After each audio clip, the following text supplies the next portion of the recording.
We are back with Insights on Leadership in Life. I'm your host, Roberta Pickett, and we have been talking about fitness and wellness with Denise Schaad, Denise Williams, and Melissa Granchi. And we have been talking about our physical bodies and our health in terms of our fitness and nutrition and exercise and the things you can do. But we mentioned at the top of the program how it's really bigger than that. It's really not just our physical body, but also our mental and spiritual bodies, right, that are part of us. So I'd like to talk this segment more about that mind-spirit well-being. And I'm got you on my left here, Melissa, because that clearly has been your focus over the last 20 years. So how do we get our mind and our spirit fit? How do we pull them into this realm? What do we do for ourselves? That comes back to me thinking about where people are at. We meet people where they're at. So depending on what somebody is wanting, right? If it's an overall, I want to be well, sometimes I get to talk to people who just come in and say, things aren't quite right. I don't know exactly what it is. Can we figure it out? So what do? I look at everything somebody is doing. The holistic approach, right, as it's been commonly called. What are you eating? Are you exercising? How are you sleeping? Have you been to the doctor lately? What have they said? What does medication look like for you? What's happening in your whole entire life? So to me, becoming well is part of all of that. And so then I'm going to be looking at my thoughts. Then when I get to my mind, I'm going to be looking at, am I exercising my mind? Am I reading? Or am I always having a device in front of me only? What does that look like? And so to me, it's a bigger picture. It's not just one thing or another. To invite my mind and my spirit in is really integral, because all of those things support the foundation of a human. To me, it's part of our experience on the earth. So part of getting fit, if I interpret a little bit of what you're saying, is becoming aware of all of our parts. Yes. And all of the things that feed into what makes us us. Yeah, and how they connect. And how they connect. Yeah. Yes. There's a quote that you made me think of here as you were talking about that. It is exercise alone that supports the spirit and keeps the mind in vigor. And that was from Cicero way back thousands of years ago. So even, this isn't a new thing. This is our human condition, right? Yeah. And to me, though, to that point, it starts with a connection to my body. If I can be connected to my body, and I can be aware that there's even a me in there, then I can make all these other decisions and actually invite my mind and spirit, like we were saying, too. And it can be a foundational piece, and I can actually use my body to be kind of tuned into the world, if you want to say that. I like to think of it that way. That when I'm having an emotion or something's happening, I can see, okay, I'm angry. Why are you angry? I haven't eaten anything in like 7 hours. I'm really agitated, whatever the case may be. And I can use that as an inquiry point for myself and for others. Self-talk. Yep, that's another part of it. Do any of you use affirmations in your daily, in what you do daily? I have used affirmations at times in my growth, and I think to speak on Melissa saying being connected to the body, I think one of the interesting things from my personal experience was as athletic as I was not connected to my body. Oh, really? Yes. Say more about that. Being connected in thinking, I'll talk more about that, meaning I've had personal experiences in my life that have caused trauma. And those traumas, my coping mechanism was to disconnect from the body, to actually be outside of the body. Yet this physical body could exercise for 6 hours at a time. So there was no connection to the mind to the body. There was a disconnect. Where now you actually use your fitness to help, if there is a trauma, to help heal it as well. You use it in conjunction with Exactly. recognizing it. So again, it's an awareness It's an of awareness. how connected we are in all our parts. I completely agree, and I'll add in one more piece that I've seen, is that nutrition can also cause us to disconnect. Oh, that's so true. If we are gluten sensitive, and I see this a lot in clients, even though they're trying to meditate, they're trying to exercise, there's a level of anxiety and stress that they're feeling, and it doesn't go away.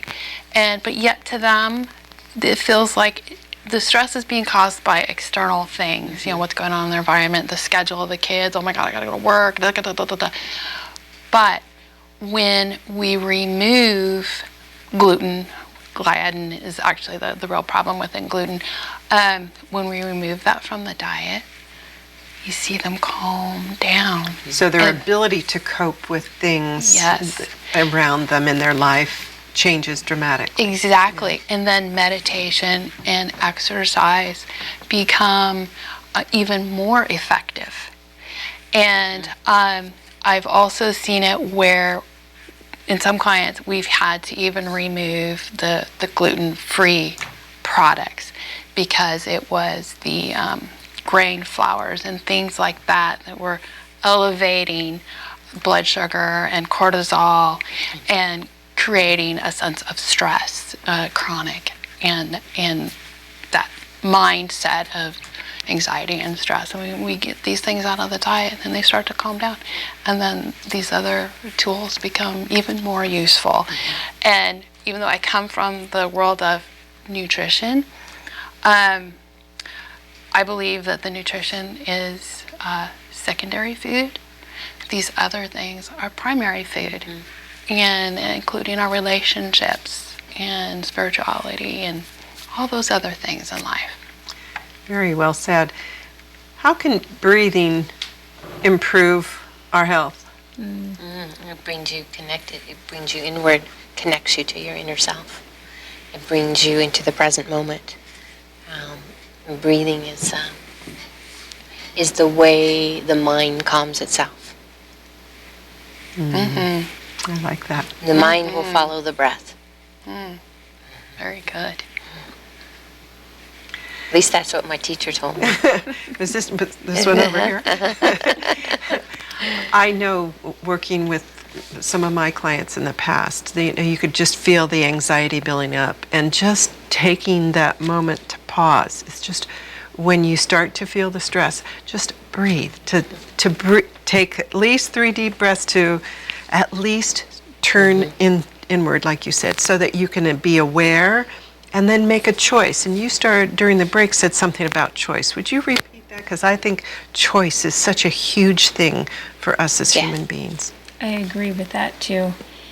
To your point about breathing, when I do take that breath in and just allow myself to just be here in this particular moment, I think that does help us make different choices because we can actually pause long enough to see them, to see that they're actually there.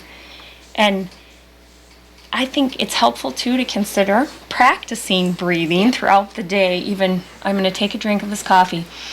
Okay, take a breath. I'm at a stoplight. Take a breath. Because I'm more likely then to call it in during that stressful time because I'm in the habit of doing it.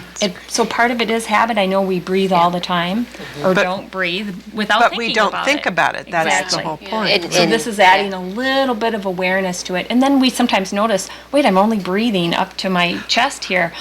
Oh, wait, I take a big deep breath, and then all of a sudden more oxygen is coming into my body, and I feel better. And then I create this presence again, too, which can be really helpful, like you said, to be able to make different choices, too. I think the thing that I wanted to say to the question, exercise is a practice. It's something that you practice doing and it eventually becomes a habit.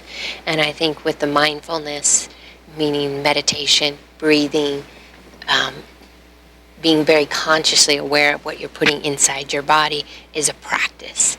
it doesn't come without being consciously aware of each one of those things and making it a choice. I can choose not to exercise, I can choose to eat whatever, and I can choose not to meditate. And there's choices. But when you choose over time, it becomes a practice. It becomes a And practice. it's easier to say yes to it then. Right. So I think it is all about practicing. There's so much more that we Oh, could talk gosh. about this topic, and I love the conversation that we've had this evening. I wish we had more time to talk, but I want to say thank you to each of you for coming this evening. And maybe we need to get back together and share more and I go think- into a greater depth about I think some of we these should other do that. subjects. Yes. So Melissa Granchi and Denise Williams and Denise Schaad, Thank you. thank you very much for being here. It really makes a difference to know that you guys are out in our community. Sometimes people come to Amador County and think, oh, this little podunk county. No, we have so much going on in our county. We do. And I love it here. I am so glad to be a part of it. And people like you are part of that reason. We have very aware, focused people who care about themselves and their world and their community. And to me, you're examples of that. So thank you. Thank you. Thank you. Yes, thank you, Roberta. You're welcome. So one of the things I like to say is may you have joy in your journey and may you find wisdom at the end of every trail. So thank you for being here this evening. Welcome, having been here on Insights on Leadership in Life.